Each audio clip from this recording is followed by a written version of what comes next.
Hello students, beta in this video we are going to study about gravitational field and gravitational field intensity. First we are going to discuss about gravitational field.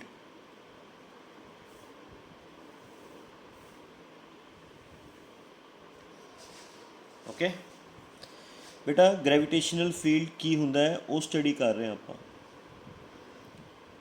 This is a planet. Okay,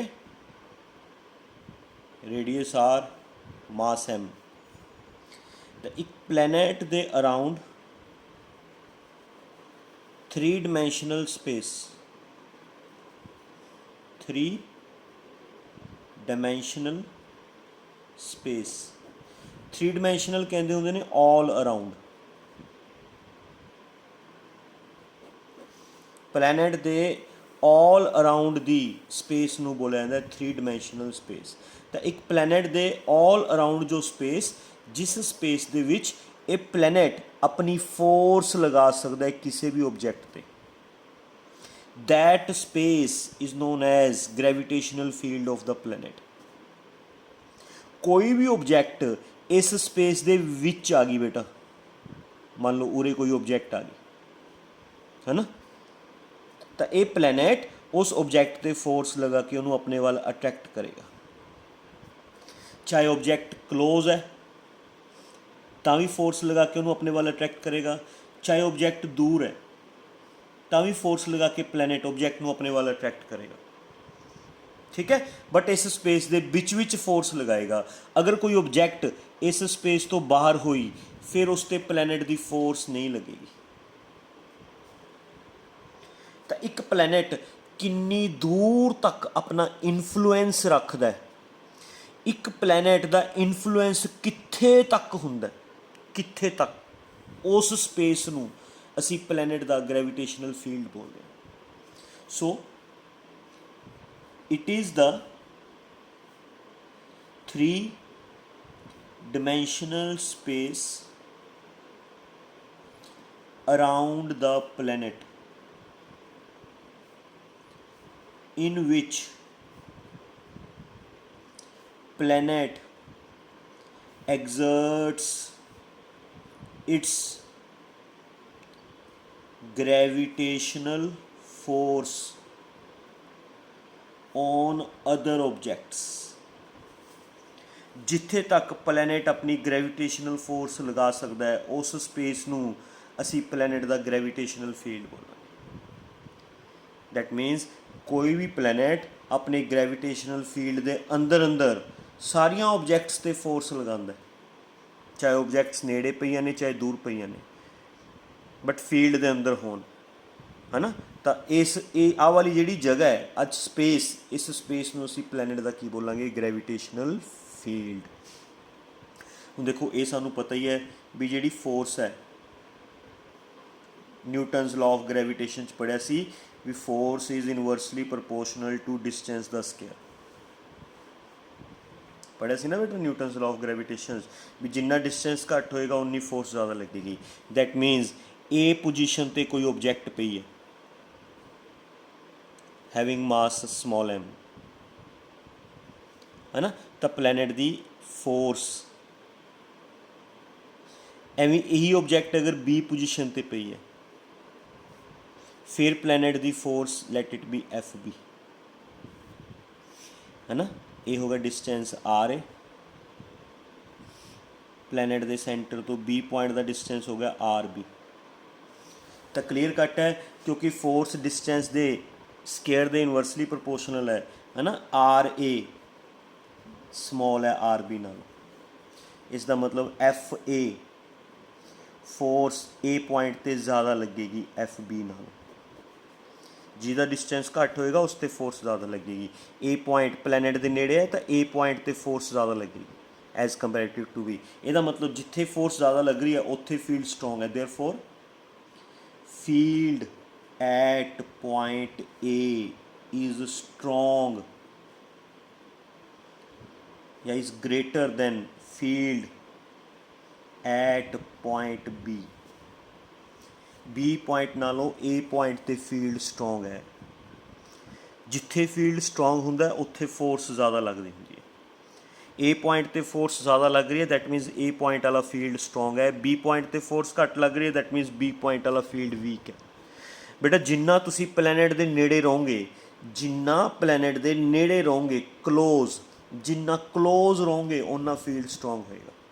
ਜਿਵੇਂ ਜਿਵੇਂ planet ਤੋਂ ਦੂਰ ਜਾਈ ਜਾਓਗੇ ਉਵੇਂ ਉਵੇਂ ਦਾ field week ਹੋਈ ਜਾਏਗਾ।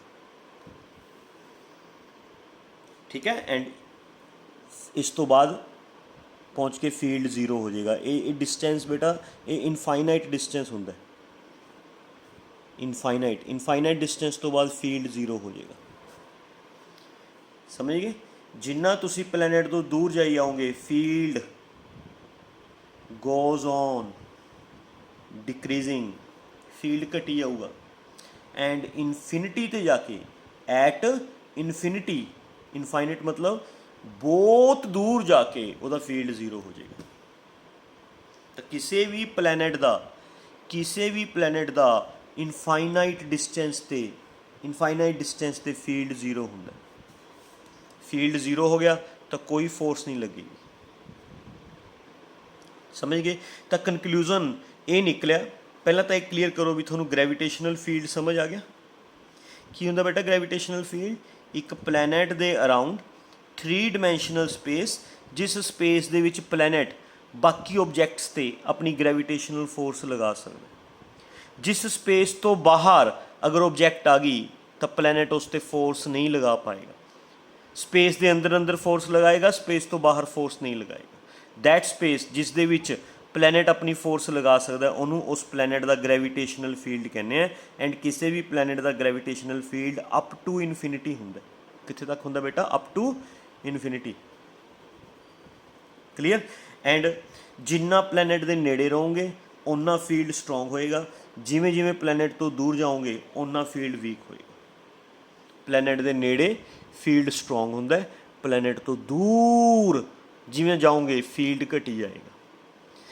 ਕਿਸ ਪਲੇਸ 'ਤੇ ਫੀਲਡ ਕਿੰਨਾ, ਕਿਸ ਪਲੇਸ 'ਤੇ ਫੀਲਡ ਸਟਰੋਂਗ ਹੈ, ਕਿਸ ਪਲੇਸ 'ਤੇ ਫੀਲਡ ਵੀਕ ਹੈ। ਅਗਰ ਅਸੀਂ ਕਿਸੇ ਪਲੇਸ 'ਤੇ ਫੀਲਡ ਫਾਈਂਡ ਆਊਟ ਕਰਨਾ ਹੈ ਵੀ either it is strong or weak, ਤਾਂ ਉਹ ਸਾਨੂੰ ਕੌਣ ਦੱਸਦੀ ਹੈ? ਇੱਕ term known as gravitational field intensity indicated by I. Gravitational field intensity tells us the strength of field at a point. Intensity ਦਾ ਮਤਲਬ ਹੁੰਦਾ strength. Strength means ਤਾਕਤ। ਠੀਕ ਹੈ? So gravitational field intensity tells us the strength of gravitational field at that point, ਵੀ ਉਸ point 'ਤੇ ਗ੍ਰੈਵੀਟੇਸ਼ਨਲ field ਕਿੰਨਾ। ਠੀਕ ਹੈ? ਇੰਟੈਂਸਿਟੀ ਦੱਸੇਗੀ। ਠੀਕ ਹੈ? ਇੰਟੈਂਸਿਟੀ ਦੀ ਵੈਲਿਊ ਲਾਰਜ ਹੈ, ਅਗਰ ਮੈਂ ਤੁਹਾਨੂੰ ਫਾਈਂਡ ਕਰਨੀ ਸਿਖਾਉਣਾ ਇੰਟੈਂਸਿਟੀ ਕਿਵੇਂ ਫਾਈਂਡ ਕਰਨੀ ਹੈ। ਮੰਨ ਲਓ ਇੰਟੈਂਸਿਟੀ ਦੀ ਵੈਲਿਊ ਲਾਰਜ ਹੈ ਤਾਂ ਤੁਸੀਂ ਕਹੋਗੇ ਗ੍ਰੈਵੀਟੇਸ਼ਨਲ ਫੀਲਡ ਇਜ਼ ਸਟਰੋਂਗ। ਅਗਰ ਇੰਟੈਂਸਿਟੀ ਦੀ ਵੈਲਿਊ ਸਮੋਲ ਹੈ ਫਿਰ ਤੁਸੀਂ ਕਹੋਗੇ ਗ੍ਰੈਵੀਟੇਸ਼ਨਲ ਫੀਲਡ ਇਜ਼ ਵੀਕ। ਸਮਝ ਗਏ? ਇੰਟੈਂਸਿਟੀ ਦੀ ਵੈਲਿਊ ਤੋਂ ਤੁਹਾਨੂੰ ਪਤਾ ਚੱਲ ਸਕਦਾ ਵੀ ਫੀਲਡ ਸਟਰੋਂਗ ਹੈ ਜਾਂ ਫੀਲਡ ਵੀਕ ਹੈ। ਸਮਝ ਗਏ? ਇੰਟੈਂਸਿਟੀ ਦੀ ਡੈਫੀਨੇਸ਼ਨ ਕੀ ਹੈ? Definition it may be defined as force experienced by unit mass. बस this is known as intensity. ਕਹਿੰਦੇ ਜਿਸ ਜਗ੍ਹਾ 'ਤੇ ਤੁਸੀਂ ਇੰਟੈਂਸਿਟੀ ਫਾਈਂਡ ਕਰਨੀ ਹੈ ਉੱਥੇ ਯੂਨਿਟ ਮਾਸ ਰੱਖੋ। ਯੂਨਿਟ ਮਾਸ ਮਤਲਬ 1 kg ਮਾਸ ਰੱਖੋ। ਠੀਕ ਹੈ? ਉਸ ਯੂਨਿਟ ਮਾਸ ਉੱਪਰ ਫਿਰ ਪਲੈਨਟ ਦੀ ਫੋਰਸ ਕੱਢ ਲਓ। जिस जगह ते सुन रहे हो बेटा केयरफुली, जिस जगह ते तुसी इंटेंसिटी फाइंड करनी है उत्थे कितना मास रखो, यूनिट मास इमेजिन कर लो, है ना। फिर उस यूनिट मास उपर की फाइंड आउट कर लो, फोर्स। फोर्स फाइंड आउट कर लो, इंटेंसिटी आ जाएगी। क्लियर।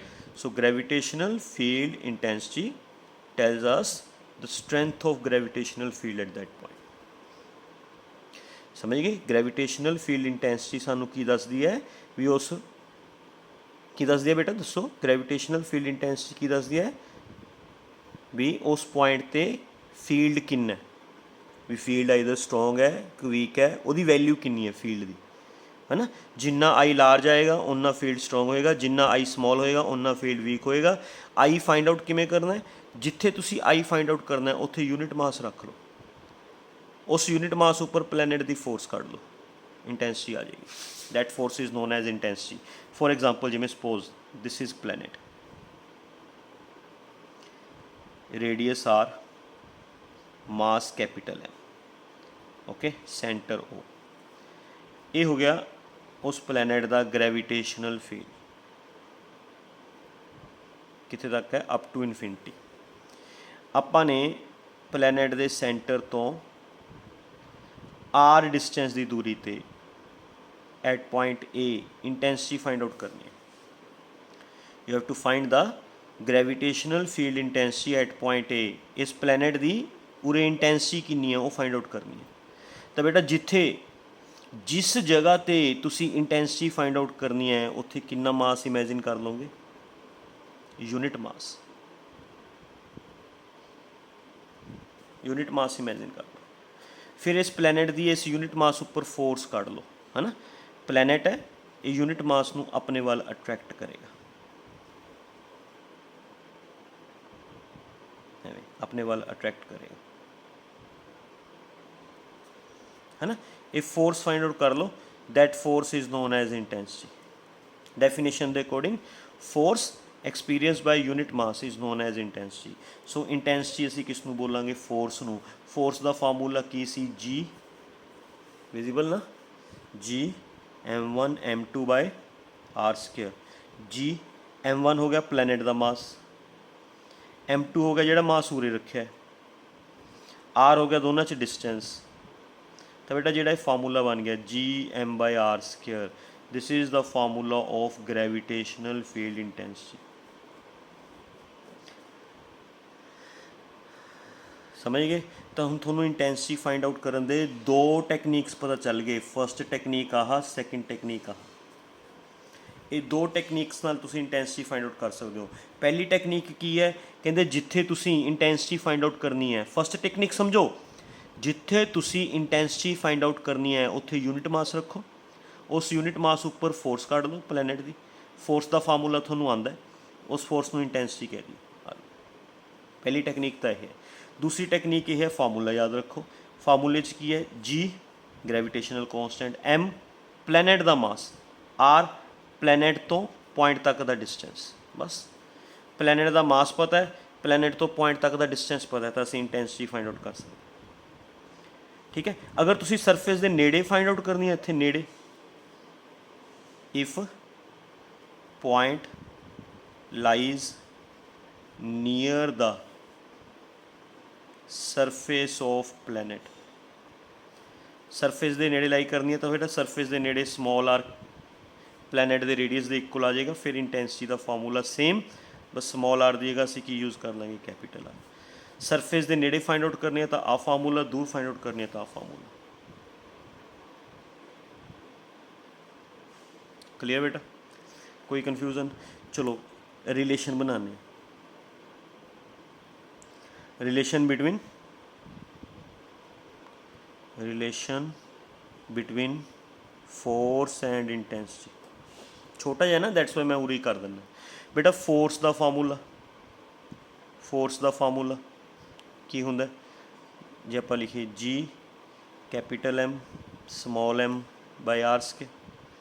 इंटेंसिटी का formula G capital M by R square, दोनों नू डिवाइड कर दिए, है ना।